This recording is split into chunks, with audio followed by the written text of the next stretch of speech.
The Lord be with you. And with your A spirit. reading from the Holy Gospel according to Matthew.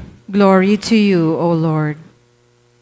Jesus said to his disciples, "You have heard that it was said, 'You shall love your neighbor and hate your enemy.'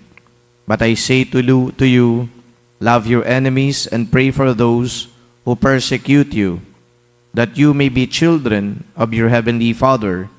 For he makes his sun rise on the bad and the good, and causes rain to fall on the just and the unjust. For if you love those who love you, what recompense will you have? Do not the tax collectors do the same? And if you greet your brothers and sisters only, what is unusual about that?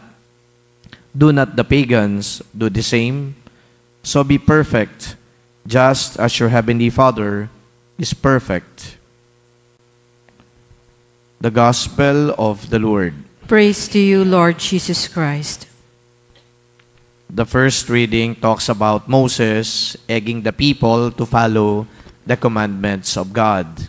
And it was very clear from the words of Moses that following the commandments of God is part of the covenant, the agreement between the people of Israel and God Himself, that the people of Israel should always be obedient to God.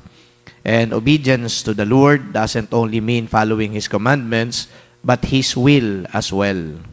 So, ibig sabihin, mas malawak ang pagsunod na dapat gagawin ng mga Israelita. Hindi lamang limitado doon sa 10 utos, kundi kung ano ang kalooban ng Diyos para sa kanila, yun ang kanilang susundin.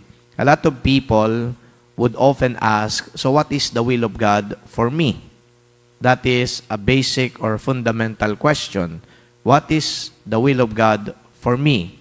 And you can ask yourselves that. Parang sa iba, ang hirap nilang bigyan ng sagot kung ano nga ba ang kalooban ng Diyos. Pero isi-simplify po natin, and I hope this simplification is really going to be significant. At ano yung will o kalooban ng Diyos para sa ating lahat? I do believe that the will of God is enshrined in the most basic ethical principle. And the most basic ethical principle is simply this: do good and avoid evil.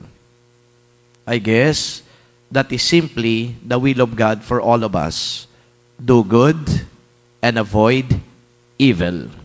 Well, for people who may have known the teachings of the Lord, and of course, who are oriented towards the so-called commandments and other teachings that the Lord has taught us, madali siguro na sabihin nila, ito yung tama. Kasi ito yung sinabi ng Diyos. Ito yung turo ng Diyos.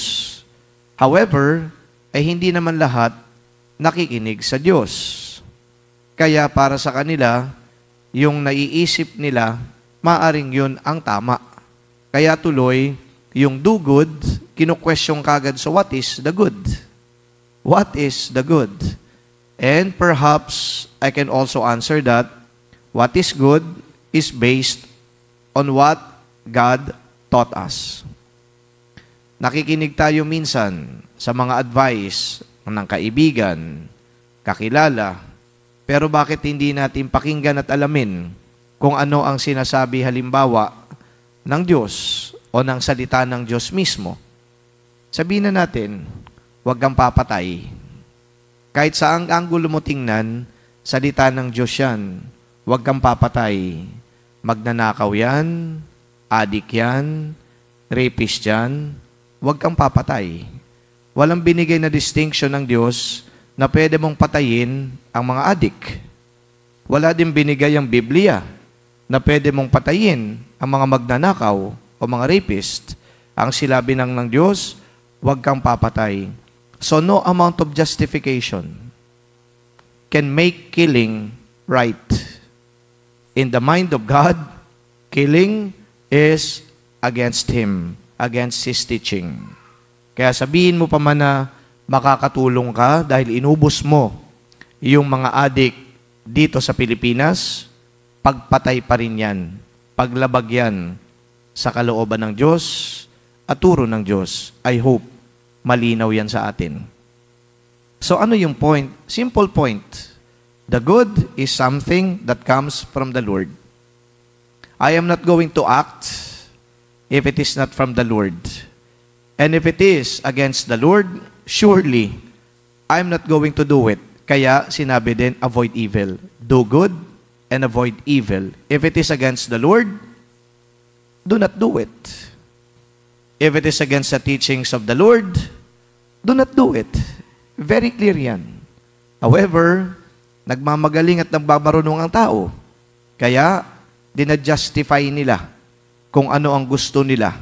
At yung gusto nila, maaaring taliwas o kontra sa gusto ng Diyos, sa tinuturo ng Diyos. I guess in the first reading, it is very clear. We live our lives not on our own accord. We live our lives based on what God wills for us. Kaya si Moses, very clear, hearken to the words. Makinig kayo at sundin ninyo ang mga utos, ordinances, and decrees ng Diyos.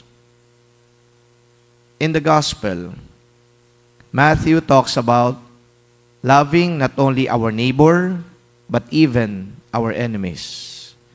The whole point of the Gospel is simply this. Yung pagmamahal daw sa kaibigan, ginagawa din naman yan ng mga Pharisees and the scribes.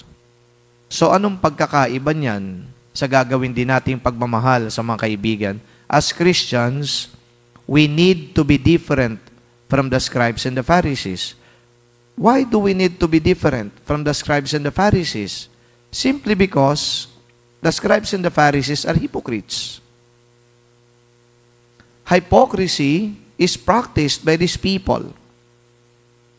And the Lord in the Gospel is simply telling us, do not be like the hypocrites. So if the scribes and the Pharisees were doing that, we should be different from them. You should be different from them. At papaano tayo maiiba sa kanila? Kung yung mga scribe at mga Pariseo, minamahal lang nila yung kanilang kaibigan, sabi ni Jesus, pati kaaway mo, mahalin mo. Go the extra mile. Go beyond the practical. That, I think, in a nutshell, is the practical advice or clear advice or teaching of Jesus. Huwag tayong tumulad sa mga ginagawa ng mga ipokrito. Bilang mga Kristiyano, we should be different from them. We should set ourselves apart from these people and do the extra mile. Kaya, hindi lang dito natin napakinggan ngayon sa gospel na to, sa ibang bahagi ng ebanghelyo, ganito din ang sinasabi. If one slaps you on the cheek, then offer your other cheek. Diba? Anong ibig sabihin yan? Go the extra mile. That's what Christian should live. That's what Christianity is all about. My dear friends, brothers and sisters, sumahin po natin yung marami kong sinabi. Ang totoo at mabuti, galing sa Diyos, hindi yan imbento ng tao. Pangalawa, dapat hindi tayo katulad ng mga nagpapanggap lang. Bilang mga Kristiyano, tayo ay mamuhay sa turo ni Jesus na ang tinuturo, go the extra mile. Huwag tayo magsesettle lang sa mga common practices na yan. There are other things that we can do. And these other things are reflections of what God would like us to do. Amen.